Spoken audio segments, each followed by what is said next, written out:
I had to explain this morning. I see. Because she woke me up earlier than I wanted to, just to talk about the gifts.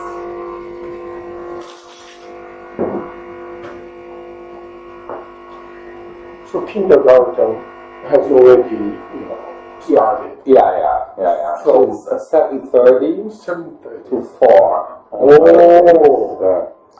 And my wife takes her up there. She drives her to kindergarten normal.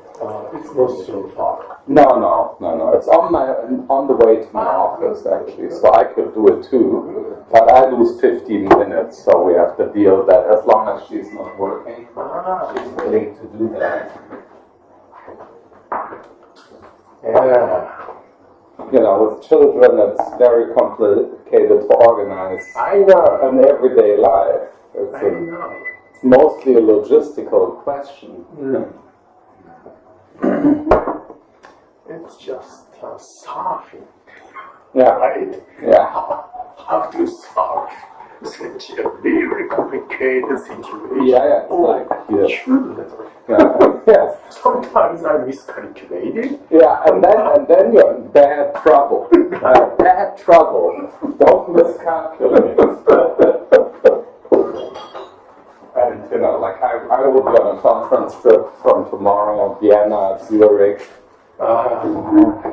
Bonn, Torino. So I make a short stop over here for a talk in Bonn. So I fly from Zurich back to Bonn for a talk and then to Torino.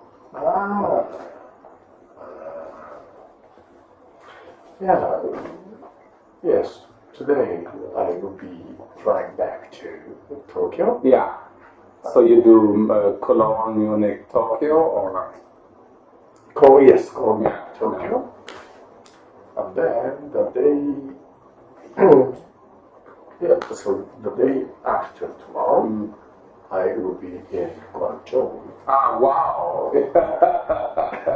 China. Yeah, so you make a short stop over in Tokyo, pack some luggage, and over to Guangzhou. Attending 6 meetings. Yeah, wow. Okay, so that's tough. So, if a airplane, suddenly stops, my schedule is over. Yeah. But that will be fine to me. So it will be very relaxing. You have a good excuse to stay at home. Yes. But unfortunately, it will probably all work out nice. So you fly Lufthansa? Yes. That's good. Yeah. Yes. They are reliable and good quality. Yeah. But sometimes Lufthansa has a strike. I know. Right. Oh yeah, they love strike. Oh yeah, strike. Yes, it's lighter workers. Yeah.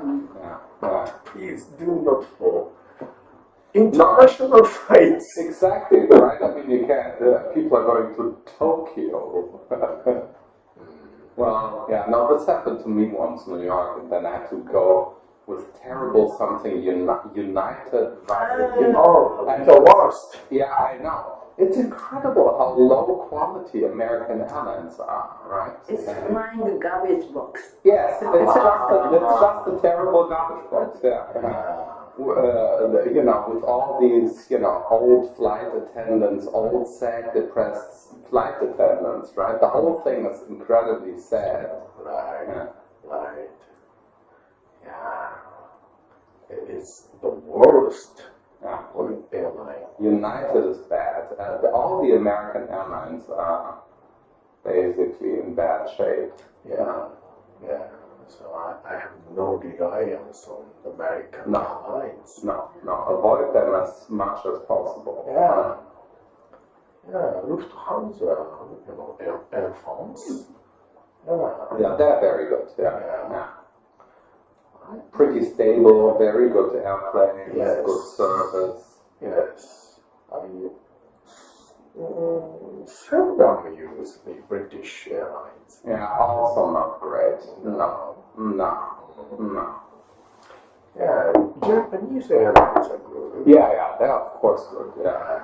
Is there a direct flight, Anna, from Frankfurt, Tokyo? Yes. Yeah. Okay. Also, Düsseldorf. Yes, Weekdays. Düsseldorf as well. Yeah, this time I couldn't make this direct flight to Düsseldorf. Yeah. Yes, they do have Düsseldorf, right? Yeah. Yeah, my elder son used that flight.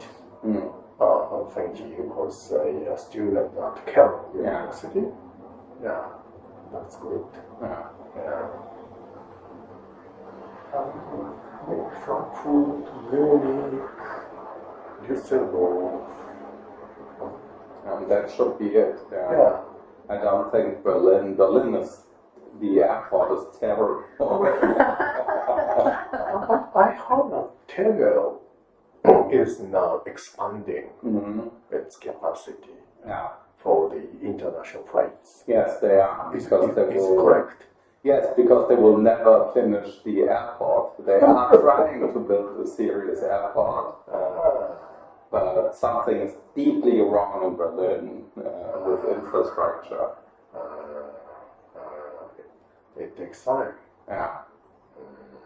Well, not in China. In China, they just built one in a month. But many people die probably as they build it.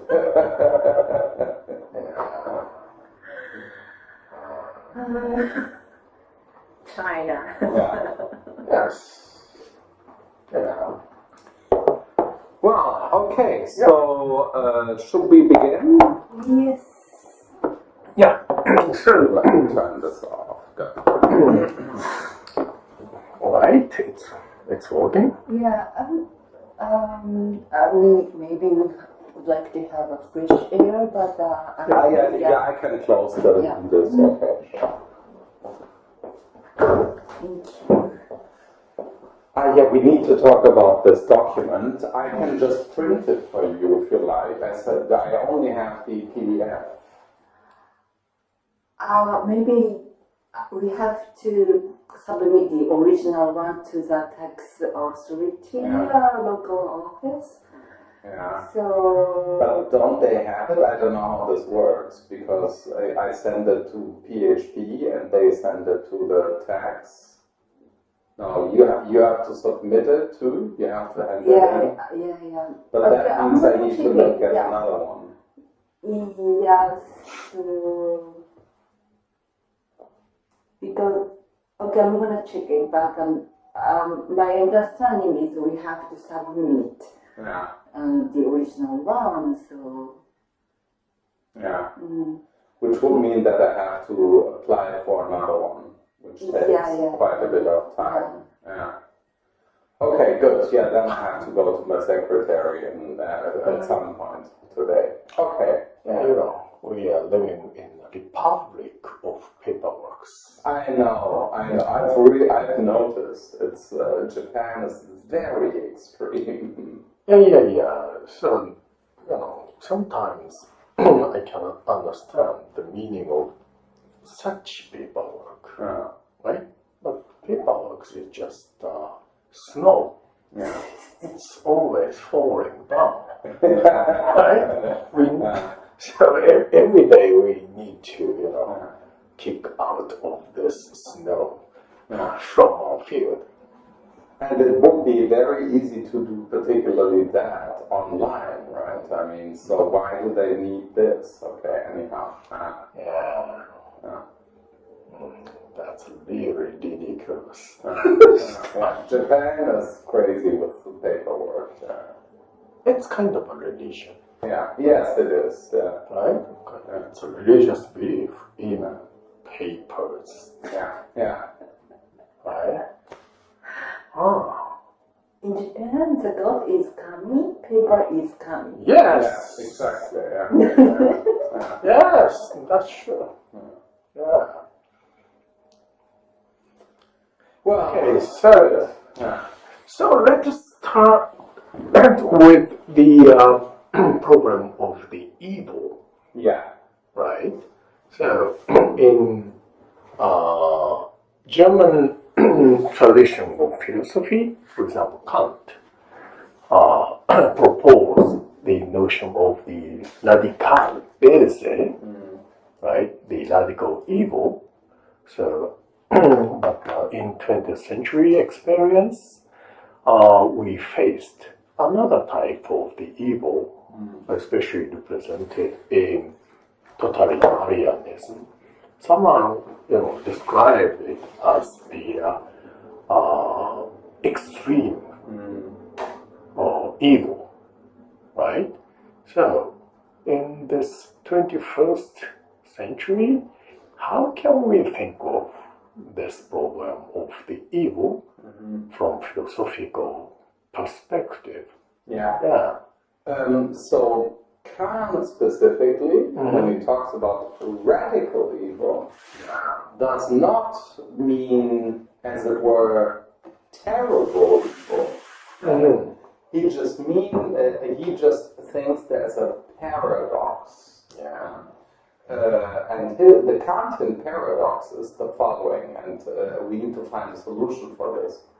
So Kant believes that you cannot do something both freely and do something evil, right? That's the good old Platonic Socratic idea that no one sins willfully, as Socrates says. Now, in Plato's, Kant's version, there's an interesting argument which leads to this conclusion. Because Kant thinks that if I do something freely, right, then what I do is I subject myself to a maxim which I don't, whose execution I do not desire. So or not necessarily desire. So if I do something morally good, right, I can do it despite the fact that I would like to do something else. So imagine, I want to hide some taxes from Japanese tax authorities, right? And I could try to do this, but then I decide for moral reasons, I think that, or in Germany, I think that, no, I should pay my taxes, right? Don't hide anything. It's good for poor people and the infrastructure. It's my duty, etc. So I do it even though I do not desire it, right? And Kant thinks that pure good, real good, is, if you do something entirely regardless of whether you desire it or not. Okay, so it's not against your will or against your desire, nor is it desirable. You do it, as it were, in cold blood. So it doesn't matter how you feel about it. You do it because of it, right? That's the categorical imperative. And Kant says when you do that, then you're free because you have determined yourself purely. If you're radically evil, so that's radical freedom, call that full freedom or complete freedom. Radical evil is the idea that you do something purely out of, what you would call a pathological desire. So purely out of desire. But if you do something purely out of desire, right? So, a rapist or a murderer, to take obvious examples, or someone organizing the Holocaust, right? Because he hates the Jews. If someone does something out of pure desire, according to Kant, he is not free. Because the motivation for what he's doing is a kind of necessitation. He's forced to do something and therefore not free. Now, Kant thinks that this is the underlying structure of human agency. So if you are a human agent, so capable of doing the good, okay, you always do something evil at the same time, Because some of the things that you do are things you do because you purely desire them. That's why the theorem in the religion essay by Kant states, to be precisely, that no one does anything good ever who is not at the same time evil. That's the view. Okay? The view is much more interesting than people often think. So technically, Kant is not talking about what we would call radical evil. He's talking about evil at the root of human nature. Yes. Radical is just... Especially desire. Yes, Right? yes. Kant just thinks that we often do things out of desire.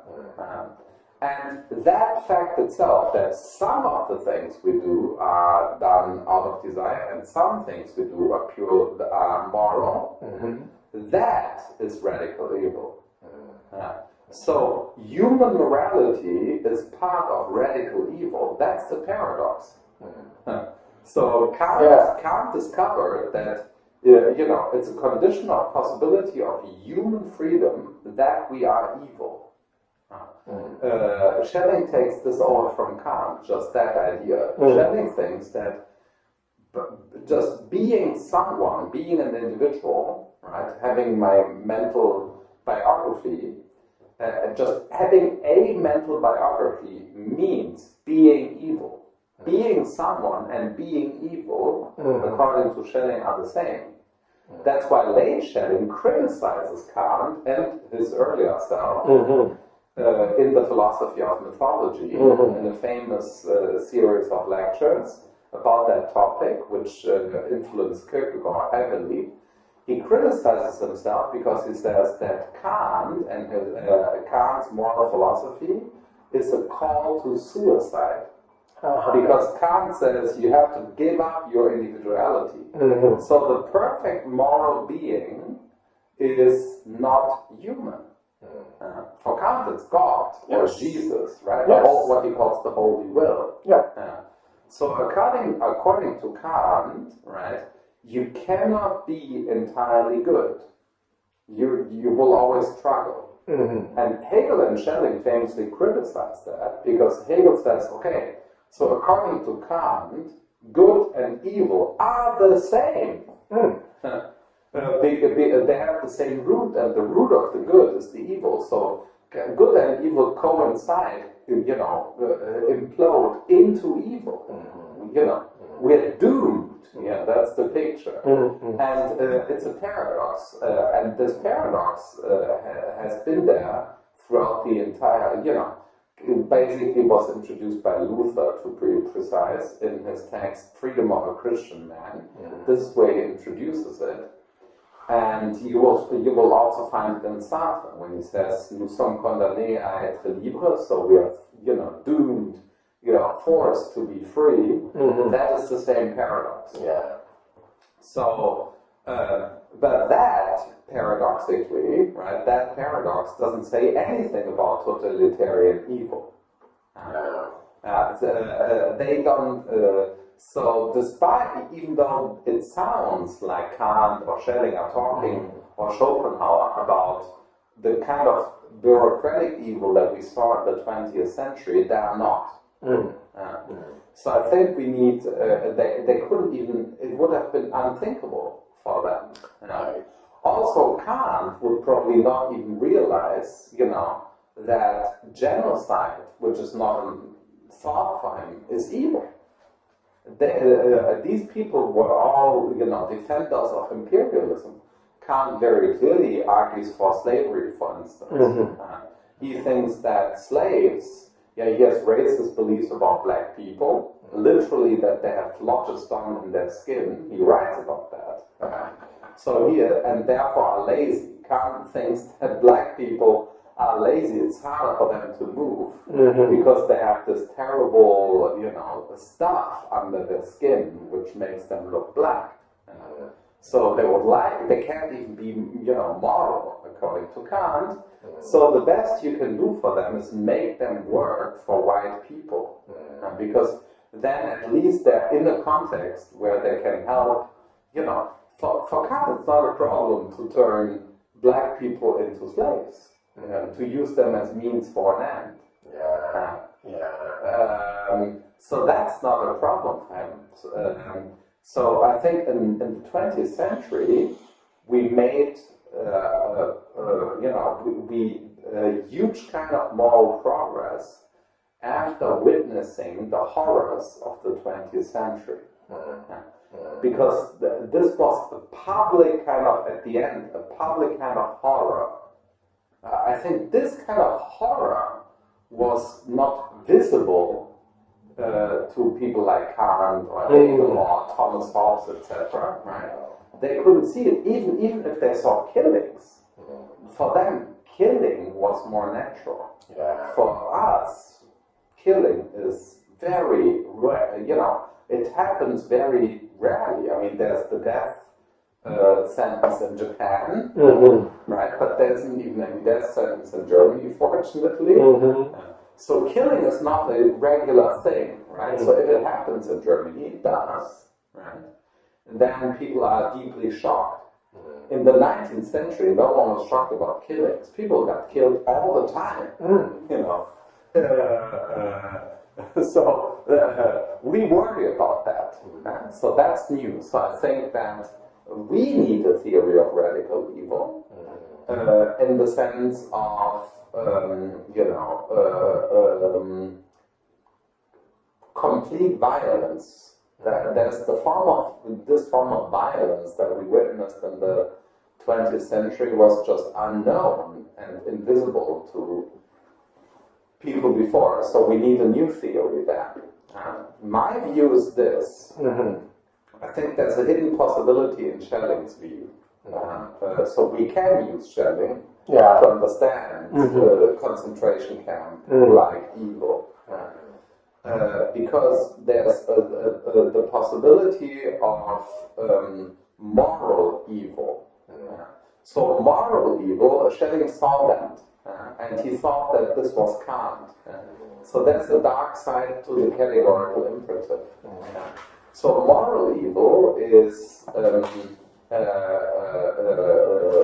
kind of ethical terrorism where you define a false universal and eradicate individuality. For instance, you take, Germanists, like the Nazis did, so they define a false universal, and then they destroy everything that doesn't fall into this category.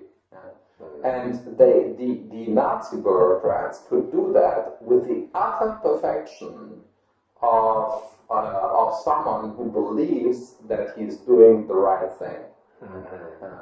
So it's probably a very false conception of the Nazis, right? Or Japanese suicide bombers, etc., or generals, right? It's a false conception to think of them as pathological. We would like to think of them as crazy, but how can there be so many crazy people organizing a war, right? Very efficient. Two small countries, Germany and Japan, right? I mean, Japan took over China, right? And almost all of Asia. How can, like, an island take over the rest of it? They can't be crazy. They have to be incredibly well organized. Yes. So these were perfect bureaucrats. And this perfect bureaucracy is the modern form of evil. It's precisely not pathological. No.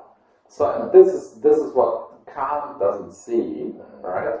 That the kind of reason that he has in mind can become instrumental reason.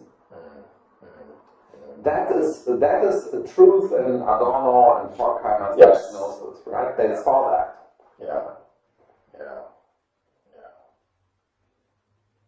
So, by using Schelling, is there any, good expression of this, bureaucratic evil? Yes, bureaucratic evil, I think, coming back to, I've said that several times in Japanese television, to that naturalism or scientism is the evil of our time. So here is the logical or the ontological form of evil. I think atomism is evil. Okay, atomism in the following sense, right? If you think that reality, including social reality, right, consists of point-like entities that enter into relations, right, but are independent of those relations, then you can think of a system of, laws governing the behavior of those entities, but the entities are they're law governed and independent of the law. And I think that structure is the form of bureaucratic evil. Let me give you another example of bureaucratic evil, an argument that you sometimes hear in Germany from Christian Democrats, actually. So here's that argument. No, humans wouldn't be moral if we didn't teach them Christian codes of ethical behavior. Right? So there you have the idea that human animals are born like babies, and they are immoral. And they are just entities, right? They would do certain things like lions or bears, right? But it wouldn't be ethical what they did. So you have to bring them under a contingently created, in this case, Christian universal, to shape them so that by entering those relations, right, they become something else. That is one way of thinking about education, right, where you impose the form of ethics onto an immoral agent, like an animal. Human babies are just better at becoming moral. Apes are not that good, right? And bees and insects. But human babies, at least you can, as it were, install the Christian or any other kind of software onto them. So I think that is the form of bureaucratic evil. Bureaucratic evil is the idea that you need to structure human behavior so that it corresponds to a contingently, locally created form of ethics. So cultural relativism is the same idea, right? Cultural relativism and bureaucratic evil, I think, have the same root. Maybe they are the same process. Yeah, that's a really fascinating, observation. So, for example, in Japan, especially in 20th century, the Japanese bureaucratic system tried to organize in national morality discourse. Yeah, it's very local Japanese ethical normativity educated in schools, right? Yeah, that was a supporter of bureaucratic evil in pre-Japanese society. So yes, it always starts there. Right. Well, right now, Japanese government gets started with the new type of moral education in schools. Yeah, it's kind of a repetition of a cultural or relativism. Right? And we look at China. Yes, Chinese government is now, interested in moral education in schools, right? It's a very similar repetition of bureaucratic evil. Yes, I think so. And I think the argument, so the interesting thing is, these new forms of cultural relativism they use a terrible argument according to which the universal is a European invention. Yeah. Right? Yeah. So if that were true, which it isn't, right? But if that were true, the Chinese could say, look, this is a European import. Why use it, right? So the very idea that there are Chinese values or Japanese values or Russian values, right, is a product of the fantasy that the universal is local, European. Yeah. We must have a Chinese universality. Yes. Yeah. Japanese universality. Exactly. German universality. Yeah. Yes. Right? Absolutely. And that is bureaucratic evil. Because as soon as you turn this into an institutional reality, you will create bureaucratic systems, which have this consequence. Let me give you a European example. Ursula von der Leyen, the German new president of the European Union, right? So she was the minister of defense, German minister of defense in the government. Now she's the head of the EU. I don't know if people have noticed this in Japan, how striking this is. Yeah, this was a crazy takeover. So she was the weakest, she was perceived as the weakest minister in Angela Merkel's government. She's from the Christian Democratic Union. And defense is always a tough job in Germany. Yes. It doesn't make you any friends. You have to be, economic affairs if you're successful, etc. But you usually don't move from defense to chancellor, right? So Ursula von der Leyen could not really become the chancellor post Merkel. So Merkel created this huge plot, and she now is the president of the EU. She's Juncker's successor. So yeah, Germany is now running the show, and her first declaration was, and she brought in lots of people from Hungary, too many in Poland, as her ministers. They're called Kommissare in the EU, and so she declared a European way of life. And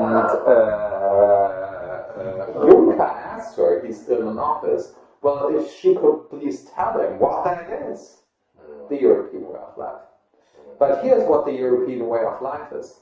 Putting more money into Frontex, the border protection system of the EU. So what she will do is, there will be more warships controlling the Mediterranean, and creating waves, right? And if they are like migrants, so the Europeans are building their own wall system in the sea with crazy deals with Turkey, etc. Right? And that the claim that we should have a European way of life and closing the border, right, is literally the same thing. It's the European version of Make America Great Again. But no one notices that, right? In particular in Europe, because we Europeans are largely blind to the violence that European institutions create elsewhere or at the border. We are completely blinded to that, precisely because Europe has the self-image of being like this moral, universal, etc., right? But I think you get a very different conception of Europe if you walk from, some sub-Saharan African country to Libya and try to get to Berlin. As you do this, I think you'll have a very different experience of Europe. And these processes are hidden under a huge set of ideological constructions. Sure. So that's why we need to elaborate the notion of universality once again, or the notion of universalizing, Yeah. right? Yeah. So in this point, I'd like to once again think of Habermas, Yeah.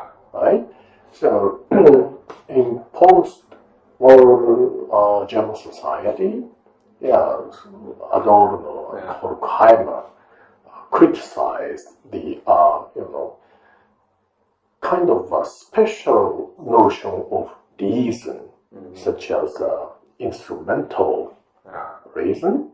Yeah, that led the European society into a totalitarianism, right? So let's criticize this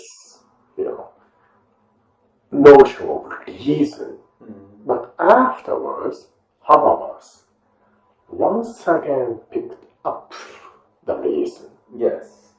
right? He was their enemy. Yeah, right? Even even though they belong to the Frankfurt School. Oh no, No?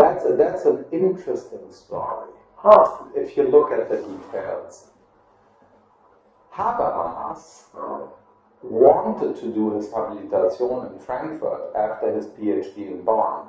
But Adorno and Horkheimer did not accept him as a student because his supervisor was a Nazi philosopher Yes. from Bonn. So Habermas couldn't go to the Frankfurt School. He was officially rejected. Then Habermas got his habilitation in Marburg. His supervisor was a Marxist called Abendroth. And Gadamer supported him. So Gadamer had this big plan of destroying the Frankfurt School, in my view. And so here's what he did. Habermas got his habilitation in Marburg, and then his first job in Heidelberg. Habermas's first job was in Heidelberg. And then he moved from Heidelberg to Frankfurt, and as far as I know, Gadamer intervened with the minister in Hessen of the state where the University of Frankfurt is, in order to get Habermas in. And then he got his most conservative student in the 60s as a successor for Adorno, Rüdiger Buchner. He was one of my supervisors. This is where I know the story.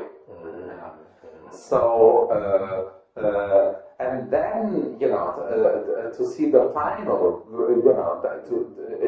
to see how Gadamer won the fight against the Frankfurt School. There's a schism in Hegelian scholarship in Germany. There's the Hegel Society, which is left-leaning, and then there's the Hegel Association, which is center-right. And the Hegel Association was created by Gadamer. And it always had its headquarters in Heidelberg as a bastion against critical theories a la Frankfurt. And the new president of the Hegel Association is Axel Honneth. So they took over the critical theory Gadamer in little pieces. First, he sent Habermas to destroy them. Then he sent Rüdiger Buchner, and now Honneth is even the president of Gadamer's Hegel interpretation. So the Heidelberg School, I grew up with that, so I've seen this very actively. Had a real attack plan against the critical Frankfurt School. So the Frankfurt School started Habermas. To call Habermas Frankfurt School is an insult. And he criticizes them. Did you read this thing? Do you know this? It's scary. I just reread this. In the Philosophical Discourse of Modernity, a famous book by Habermas, right? There's a criticism of Derrida and Adorno. Yes, I Yeah. know that. And they are both flagged as Jewish. If you read this, it's crazy. I just reread it. It's scary what he says. You know what? He is, there's a chain of Derrida pointed this out to me once. I met him in Heidelberg in 2001, and he made me aware of the following. In this text, there's a long footnote. Derrida always loves footnotes for good reasons. So there's a long footnote at the transition, at the end of the Derrida chapter, to the excursus. There's an excursus about Adorno then and Nietzsche. And at the before the transition, there's this long footnote where he classifies Derrida as Jewish mysticism. Even though Derrida explicitly rejects this, he said that despite Derrida's official refusal, he is a Jewish mystic. And then he goes from Jewish mysticism to dead letter. So he associates Derrida with death, and reason with Christianity and life. So Derrida said this is a symbolic Holocaust. That's what he said, this footnote. He called it in a conversation symbolic Holocaust. And then the next paragraph starts with the word Adorno. Let me show you this footnote. It's really scary. If you, it's not intentional, right? I'm not saying there's always been this discussion of Habermas and Nazism. You know, he wasn't the Hitler youth. I'm not saying Habermas was a Nazi, right? Well, young Habermas was the Hitler youth, right? But as a young boy.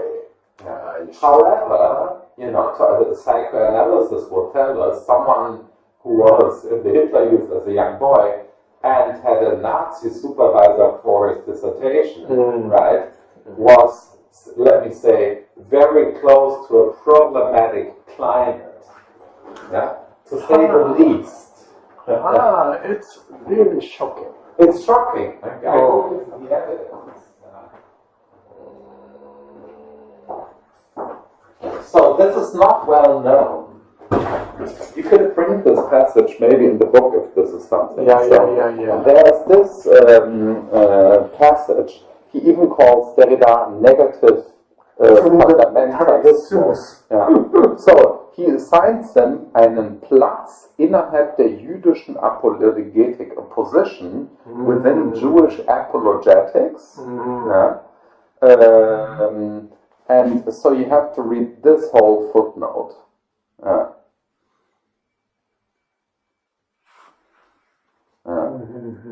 And then he just quotes, you have to read this. This is really incredible, you know.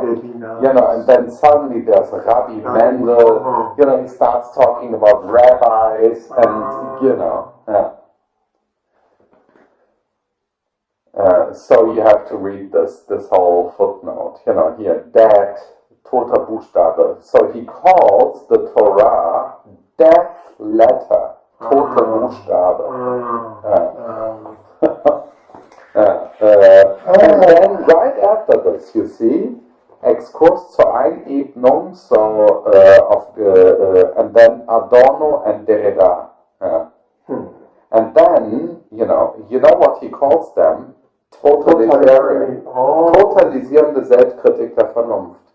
He calls them totalitarian. So it's exactly what Heidegger does in the Black Notebook. Heidegger says the Jews started it. The Jews created the concentration camps. They were the first racists. They said that they are God's people. They invented it. They invented technology. That's all in the Black Notebooks. They are responsible for the concentration camps. That's in the Black Notebooks. Here, Habermas says, Adorno's and Derrida's critique of Western reason are totalitarianism and the death letter. It's the Heidegger view. He is Heidegger. When was it written? This is, it's a shocking text, really. 1988, published 1988. Oh, yeah. Wait a second. There was a huge debate entitled Historical 83, that was before that, historical strike. Historical Strike. Yeah, yes, and then this. So 83 is the first edition, to be precise. 83.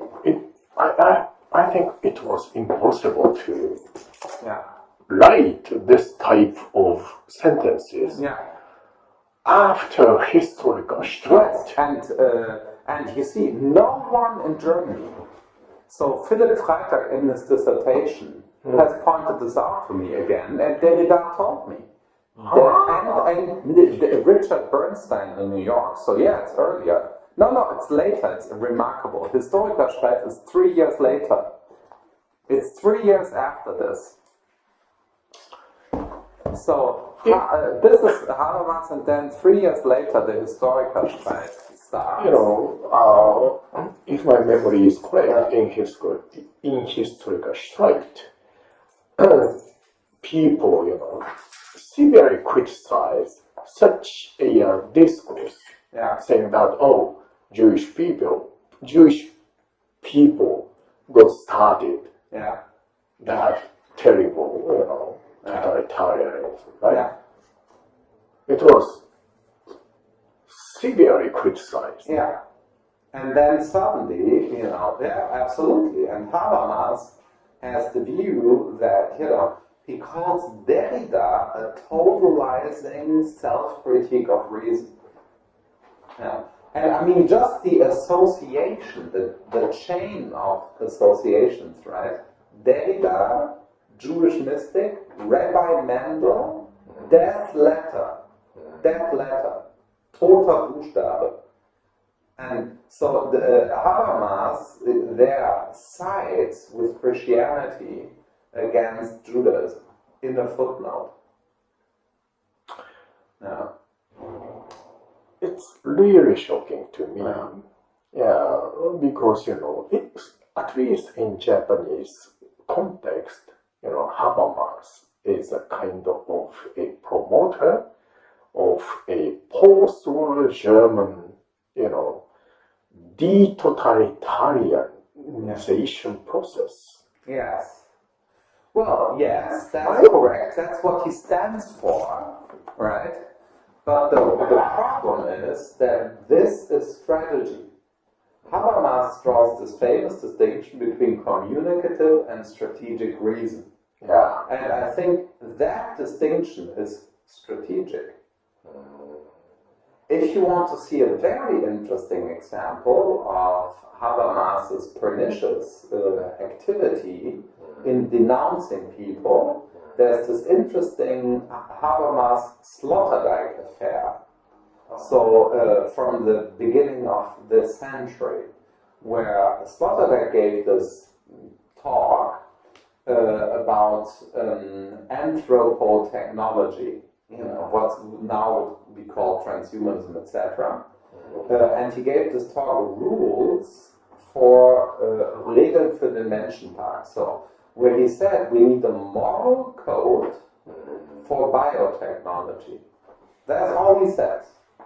And then Habermas and his students denounced him, and they claimed that Sloterdijk said that we need to use biotechnology to perfect humans, therefore he is totalitarian. But all that he says in the text is we need a moral code for biotechnology. That's all he says. And then Habermas wrote this big letter, which is very interesting. Is critical theory dead? Where he argues that it is dead because Habermas just denounced him on the phone, and he asked him in the Zeit, in an official letter to Habermas, he asked him to respond with reason to his text instead of calling people everywhere. So he reports that people called him from Tel Aviv and Jerusalem because Habermas told them never to invite Sloterdijk again. Apparently, Habermas is very active, and many of his students are denouncing a more critical theory such as that by Sloterdijk. So people put Sloterdijk, I think, just without good reasons. I might be wrong, right? But he's now portrayed as defending the right, which is probably not true. He always calls himself a conservative leftist. That's his own self-description. So there's always this worry. So with Habermas, I'm not suspecting him of being right-wing, but I'm suspecting him of being subject to a mode of perception which Derrida has pointed out is racist. That's what I'm saying. The mode of perception, if you think of Derrida's and Adorno's critique of reason as Jewish apologetics, right? And you associate them with that letter, then that is just the chain of signifiers that Derrida analyzes in De l'Esprit. Because he also goes for guys there, right? He goes exactly, the Jews don't have guys, Christians have guys, Logos is guys, reason is guys, don't criticize guys. I mean, this is literally the chain of signifiers from Heidegger's Rektoratsrede. So, if, this is really shocking news to me, but if that is the case, so in, his latest days, Jacques Derrida tried to shake hands with Habermas. Yes. Right? To them. Reconciliation. Right? As a response to this, Habermas at some point realized that this was at least a strategic mistake and invited Derrida for a reconciliation meeting in a legendary meeting, I wasn't there, in Frankfurt, I think in 2000 or something like that. Maybe. And then he gave the Adorno lecture. But this was a long struggle of 2 decades before he got invited. Two of them, try to elaborate the new enlightenment theory at the time. Yes, they tried that, Right? both of them. But I think both Derrida and Habermas failed. I think so. Because for one thing, they were both, in the good old sense, Eurocentric. We talked about that, right? Blind. They were just blinded by, Zizek pointed out to me once, I didn't check this, so this might be a myth, but it's at least not implausible. But so Zizek makes the claim that if someone read, from the future, or just us, Habermas's texts until 1989, until the reunification, there's no evidence of the existence of Eastern Germany in the text. He never talks about that. So that's remarkable. So you have, the philosopher of Western Germany, who doesn't even mention Eastern Germany. That's what Zizek claims. Now, I don't know if this is true, but it's remarkable to think of Habermas, like in light of just that question. Habermas's interventions in Asia, right? What role does this play? Of course, just none. I read his essay entitled Deutsche Mark Nationalism. It was published before 1989. Probably. Probably, yeah. Yeah. It's kind of a declaration of German constitutional self-image Yeah, at that time, yeah. right? So I felt really, strange to that text. Habermas, Yeah. for Japanese leaders, is a representative of post-war German, consciousness. Yeah. Yeah, gave such a, strange text. Yes, I think it's just misguided. I think Habermas is probably just much less emancipatory than we think of him. He was just very good at creating this image. So we associate him with something that might not be him. So, yeah, my question is this, as a post-war German philosopher, yeah, there are many, philosophers, right, in post-war German society. I think they try to rethink of the meaning of Nazi totalitarianism in philosophical perspective, right? But as you told, if we cannot, follow Habermasian way of thinking, so is there any other, possible way to have some responsible, observation to Nazi or totalitarianism in post-war German society? Oh yes, I mean that is something that is a scary topic.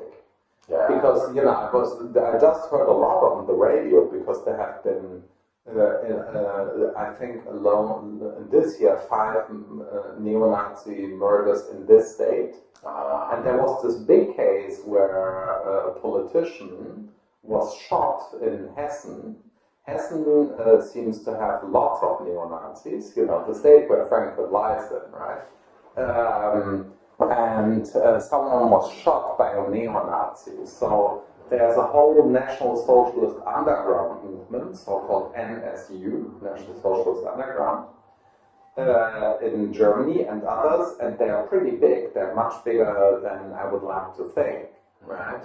No one knows exactly their specialists for that, right? I have just heard an interview with a specialist for these underground movements.